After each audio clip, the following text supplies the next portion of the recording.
হয়, প্ৰতি বছৰে একে অৱস্থাত দক্ষিণ মানকাছৰ জিলাৰ একমাত্ৰ মহাবিদ্যালয় হাথিঙিমাৰী মহাবিদ্যালয়। হাথিঙিমাৰী মহাবিদ্যালয়ত দক্ষিণ মানকাছৰ জিলাৰ পৰা বিভিন্ন ছাত্ৰ ছাত্ৰী আহি অধ্যয়ন কৰে। তৎসত্ত্বেও মেঘালয়ৰ পৰা ছাত্ৰ ছাত্ৰী আহিও এই হাথিঙিমাৰী মহাবিদ্যালয়ত অধ্যয়ন কৰে।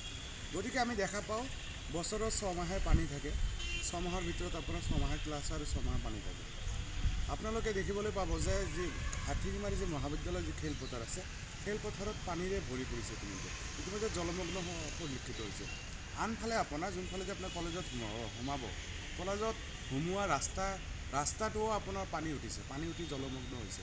জলমগ্নৰ কাৰণে ছাত্ৰ ছাত্ৰীসকলে মহাবিদ্যালয়লৈ আহিব পৰা নাই। আৰু মহাবিদ্যালয়ত নোহোৱাৰ কাৰণে কিন্তু দেখা গৈছে যে মহাবিদ্যালয়ত আহিব পৰা নাই। ইতিমধ্যে ছাত্ৰ ছাত্ৰীসকলৰ যি পৰীক্ষা হৈ আছে, পৰীক্ষাত কিন্তু দেখা গৈছে যে ছাত্ৰ ছাত্ৰীসকলে বিভিন্ন কষ্ট কৰি নিজৰ সাজপাৰ পিন্ধি আহি কাপোৰ পানীত কিন্তু একাঠু পানী ভাঙি কিন্তু মহাবিদ্যালয়ৰ কোঠাত কিন্তু সোমাবলগীয়া হৈছে। গতিকে দক্ষিণ মানকাছৰ জিলা প্ৰশাসনে আমি দেখা পাইছোঁ যে যিসমূহ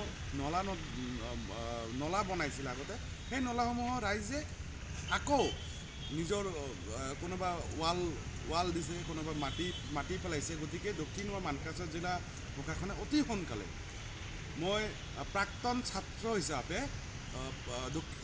হাথিঙিমাৰী মহাবিদ্যালয়ৰ প্ৰাক্তন সাধাৰণ সম্পাদক হিচাপে জিলা প্ৰশাসনক অনুৰোধ কৰিছোঁ, অতি সোনকালে মহাবিদ্যালয়খনৰ পানী আছে, পানীখিনি ওলাই যোৱাৰ ব্যৱস্থা কৰিবলৈ মই অনুৰোধ কৰিছোঁ।